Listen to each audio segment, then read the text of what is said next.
Hey guys, welcome back to Fantasy Hub. Today's story is one of my favorites.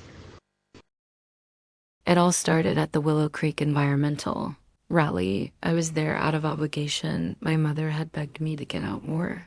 Since my divorce finalized 6 months earlier, Esm, she'd said, hands on her hips in that way that meant business. You can't hide on that ranch forever. There's a whole world out there and maybe even a good man. Chuckles softly, little did she know. The rally was everything I expected: folding chairs arranged in uneven rows, a makeshift stage, and the usual suspects from town pretending to care about environmental issues because it was the fashionable thing to do. I planned to make an appearance, shake a few hands, and escape back to my cattle and my solitude, and then Ivy took the stage. Music grows more intense. She was like lightning in human form, all wild auburn hair and fierce green eyes, gesturing passionately as she spoke about the local wildlife sanctuary under threat from developers. Her voice carried across the crowd like a rallying cry, and I found myself leaning forward, hanging on every word. "This isn't just about trees and birds," she declared, her fists raised. "This is about preserving the heart of our community. This is about standing up to greed and saying, not here, not now, not ever." Pause. Sound of distant cheering. The crowd erupted, but I barely heard them. I was transfixed. This woman, this force of nature, was speaking truths I'd felt but never had the courage to voice. When she talked about the sanctuary being a refuge for wounded creatures, I felt something stir in my chest that had been dormant for years. And then she locked eyes with me in the crowd, just for a second. But it was enough to make my breath catch, enough to make me forget about my age, my failed marriage, my carefully constructed walls. Music shifts light, playful. After her speech, I lingered at the community picnic, telling myself I was just being neighborly. I was examining the silent auction items when she appeared beside me, a cup of lemonade in each hand. "You're Esma Rodriguez," she said, not a question but a statement. "I saw you listening during my speech, really listening." Before I could respond, she accidentally bumped into me, sending lemonade cascading down my white button-down shirt. The cold liquid made me gasp, and she immediately began apologizing, but her eyes were dancing with mischief. "Ups," she said, grinning like she'd planned it, which I realized later she absolutely had. "Guess you'll have to let me make it up to you." Narrator's voice grows warmer. That's how we ended up sneaking away from the crowd, walking along the creek bed while my shirt dried in the afternoon sun. She'd brought a spare flannel, just in case, she said with that same mischievous grin, and I found myself in her oversized plaid shirt, feeling more comfortable than I had in years. We talked about everything: her environmental work, my ranch, how much we both hated small-town gossip. She was sharp, funny, fearless. When she laughed, it felt like sunlight breaking through clouds I hadn't even realized were there. "So, what's your story?" she asked as we sat on a fallen log, our feet dangling toward the water. "Recently divorced rancher hiding from the world." Pause, vulnerable. I should have been offended by how accurately she read me, but instead, I found myself opening up. I told her about my ex-husband, about feeling invisible in my own marriage, about finding solace in the ranch work and the quiet of the countryside. "There's nothing wrong with quiet," she said, her voice softer now. "But there's a difference between peace and hiding." The words hit me like a physical blow, but not in a cruel way. More like a wake-up call I'd been desperately needing. Music softens. We must have talked for hours. The sun was starting to set, painting the sky in shades of pink and gold, when she finally dropped the bomb. "So ... She said, picking at a loose thread on her jeans.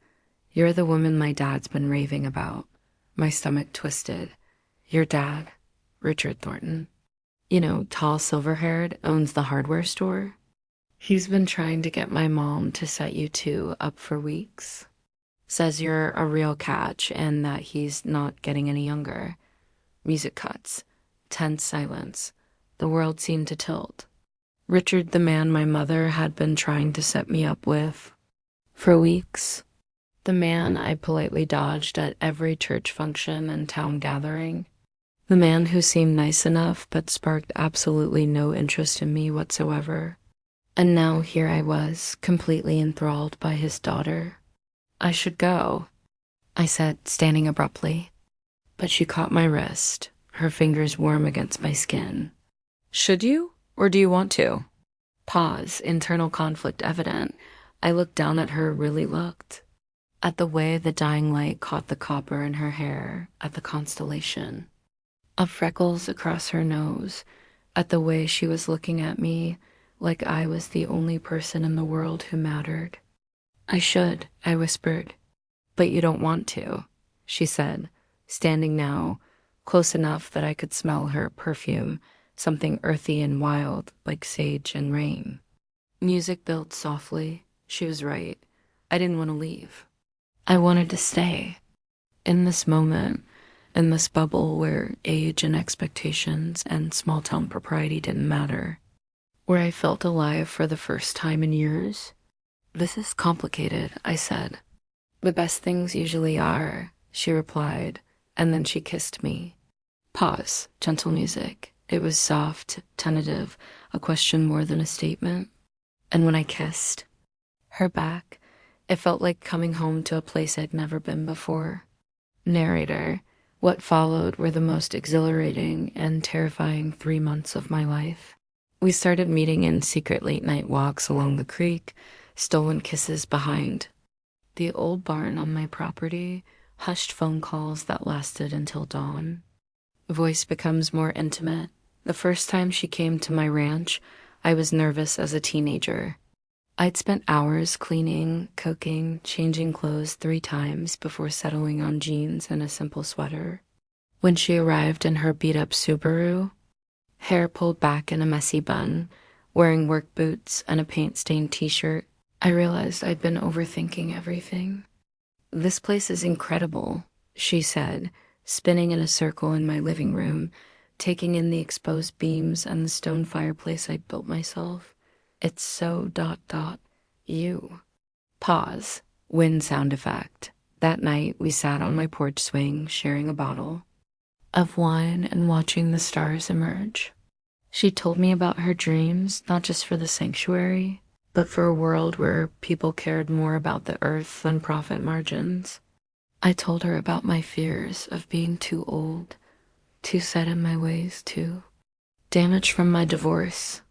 You're not damaged, she said, her hand finding mine in the darkness. You're just ... carefully guarded. There's a difference. Music grows more emotional. Every touch was electric, every whispered conversation a thrill. But the guilt ate at me. What would her father say? What would the town think? A 52-year-old rancher and a 28-year-old activist? It was scandal waiting to happen, and then the rumors started. Voice becomes more tense. It began with sideways glances at the grocery store, Mrs. Henderson from the post office asking pointed questions about my new friend, the barista at the coffee shop mentioning that I'd been glowing lately with a knowing smirk. But it was Sarah Martinez who finally confronted me directly. Esme, she said, cornering me in the produce section at Miller's Market. People are talking. People always talk, Sarah. Not like this. They're saying you single quotes involved with Richard Thornton's daughter. The activist girl. Pause. Heavy silence. I could feel my face burning.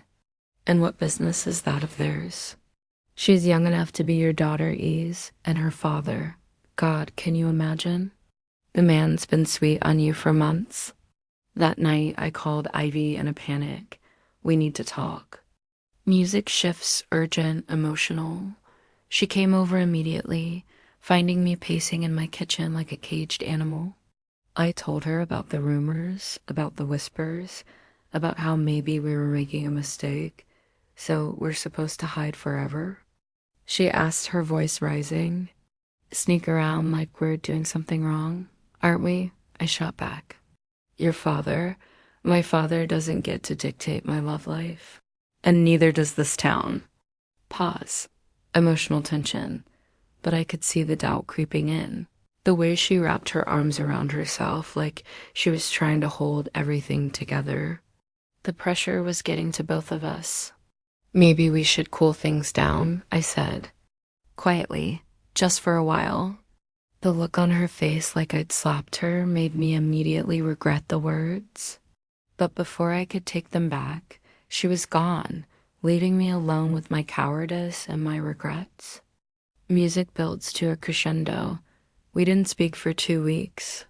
The longest 2 weeks of my life. I threw myself into ranch work, fixing things that didn't need fixing, riding fence lines until my horse was exhausted. But nothing could quiet the ache in my chest, the constant feeling that I'd made the biggest mistake of my life. And then everything changed. Music becomes dark and foreboding.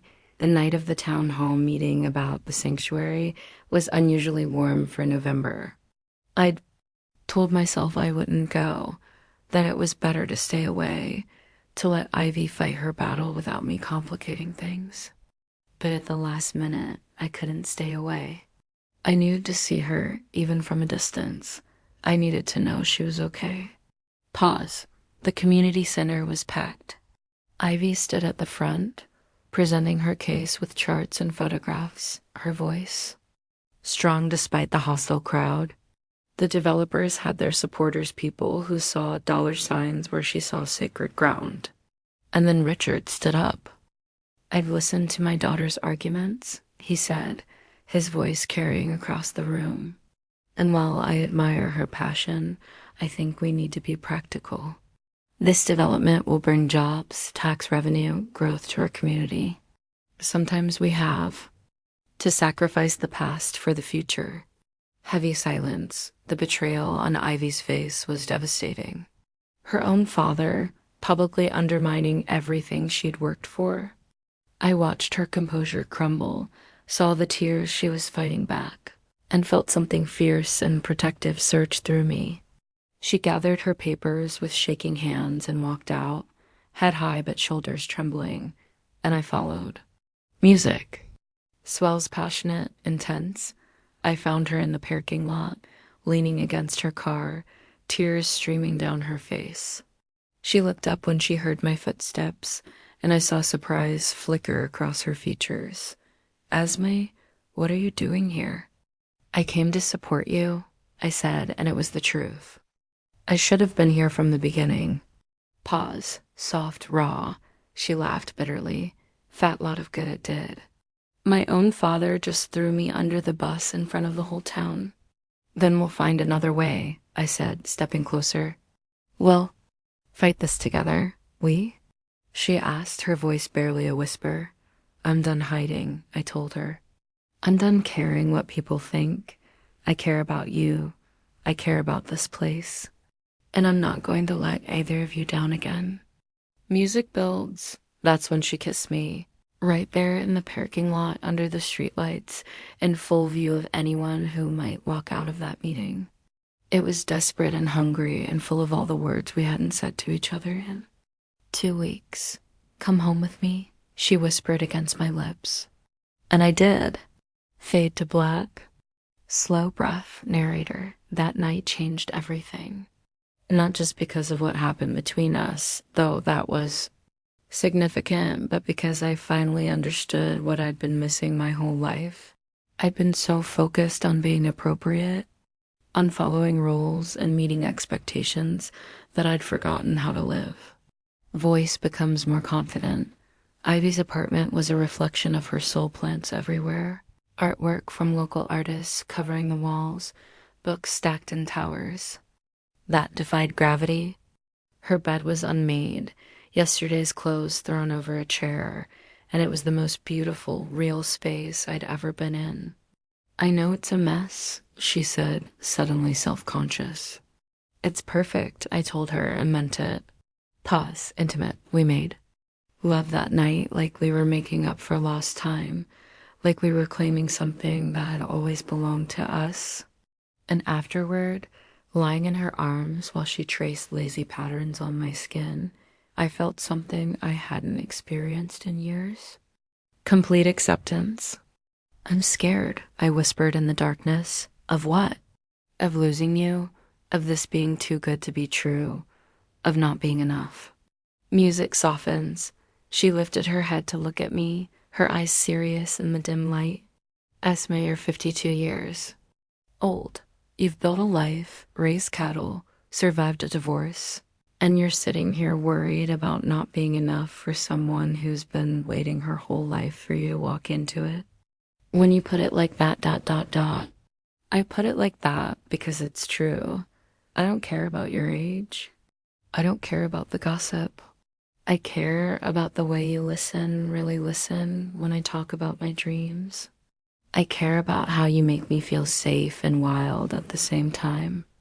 I care about the fact that you're here now, willing to fight for something you believe in. Pause. The next morning, we woke up to 17 missed calls and 43 text messages. Word had spread about our parking lot kiss, and the town was buzzing with speculation and judgment. Ready for this? Ivy asked, scrolling through her phone with raised eyebrows. No, I said honestly, but I'm ready to try. Music becomes more upbeat. We went public after that. No more hiding, no more sneaking around. We held hands at the grocery store, went to dinner at Romano's on Main Street, and when people stared, we stared right back. It was hard. Richard didn't speak to Ivy for weeks, and when he finally did, it was to ask her to come to her senses. My mother alternated between disappointment and protective fury, depending on the day. The town gossiped, speculated, and judged. But we also had unexpected allies. Maria from the feed store pulled me aside one day to say, "Good for you, Mia. Life's too short to worry about what other people think." Even Pastor Williams, who I'd been sure would condemn us, simply smiled and said, "Love is love, Esme. God sees the heart." Music built triumphant, and we fought. Oh, how we fought. For the sanctuary, for our love, for the right to exist without explanation or apology. Ivy organized protests, letter writing campaigns, and social media blitzes. I used my connections in the ranching community to build support among the old-timers who respected the land. Slowly, people started to see what we saw, that love doesn't come with an age limit, that the sanctuary wasn't just about wildlife, it was about preserving something beautiful in a world that seemed determined to pave over everything sacred. Pause. Emotional swell. The breakthrough came when my neighbor, old Jake Morrison, stood up at a town meeting and said, "I've known Esma Rodriguez for 20 years. She's got more integrity in her little finger than most people have in their whole bodies. And if she says this place is worth saving, then it's worth saving." One by one, people began to stand with us. Ranchers, teachers, shop owners, even some of the developers' former supporters. We weren't just fighting for the sanctuary anymore. We were fighting for the soul of our community. Music reaches climax. The night we won the vote to protect the sanctuary, Ivy got down on one knee in front of everyone in the community center. The same room where her father had betrayed her months earlier, now filled with people celebrating our victory. "Esma Rodriguez," she said, her voice carrying across the suddenly silent room, "you taught me that love isn't about playing it safe. It's about being brave enough to fight for what matters. Will you marry me?" Pause. Emotional break. I said yes through tears, and the room erupted in cheers. Even Richard, who had slowly begun to thaw over the past few weeks, was clapping with tears in his eyes. In the sanctuary, I told her as she slipped a simple silver band onto my finger, "Let's get married in the place we saved together." Music fades to a gentle, hopeful melody. Narrator. Our wedding was everything I never knew I wanted. No white dresses or formal venues, just boots, wildflowers, and the people who loved us gathered under the old oak tree in the sanctuary we'd fought so hard to save. Voice becomes warm and nostalgic. I wore a simple blue dress that Ivy had picked out, saying it matched my eyes. She wore a flowing skirt and a white blouse with wildflowers in her hair that she'd gathered that morning. My mother cried through the entire ceremony, and Richard walked his daughter down the aisle with pride in his eyes and forgiveness in his heart. I was wrong, he'd told me the night before. I was so focused on what I thought was right that I couldn't see what was actually right. She's happy. You're both happy. That's all that matters. Pause, emotional. When Ivy kissed me at the altar, the whole world felt right. The sanctuary birds sang overhead, the creek bubbled nearby, and our friends and family cheered like we just won the lottery, because in a way we had. Music continues, contemplative. That was 3 years ago. We faced challenges since then, blending our lives, navigating the ongoing complexities of a small town, learning to fight fair when we disagree. But we've also built something beautiful together. Voice becomes more present. Ivy still runs environmental campaigns, and I still work the ranch, but now we do it together. She has taught me about sustainable farming practices, and I've taught her about the practical realities of land management. We're planning to leave the ranch to the sanctuary when we're gone, ensuring it stays protected forever. People still whisper sometimes, but mostly they've moved on to other gossip. We're just Esma and Ivy now, the couple who saved the sanctuary, who proved that love doesn't follow conventional rules. Music builds to final crescendo, and every morning I wake up next to this incredible woman who chose me, who fought for me, who saw something worth loving in a middle-aged rancher who'd forgotten how to dream. Pause, intimate. So when people ask me how it happened, how does a 52-year-old rancher end up with a woman 24 years younger? I tell them the truth. It happened because love doesn't check your ID. It happened because sometimes the person you're supposed to be with shows up in the most unexpected package. It happened because we were both brave enough to fight for something real in a world full of safe choices. Music softens to a gentle close, and it happened because the daughter of the man I was supposed to marry saw something in me that I'd forgotten existed. She saw the woman I could become, not just the woman I'd been. Final pause, that's how. She ended up in my room that night, and that's how she never left, because some love stories don't follow the rules. Some love stories write their own.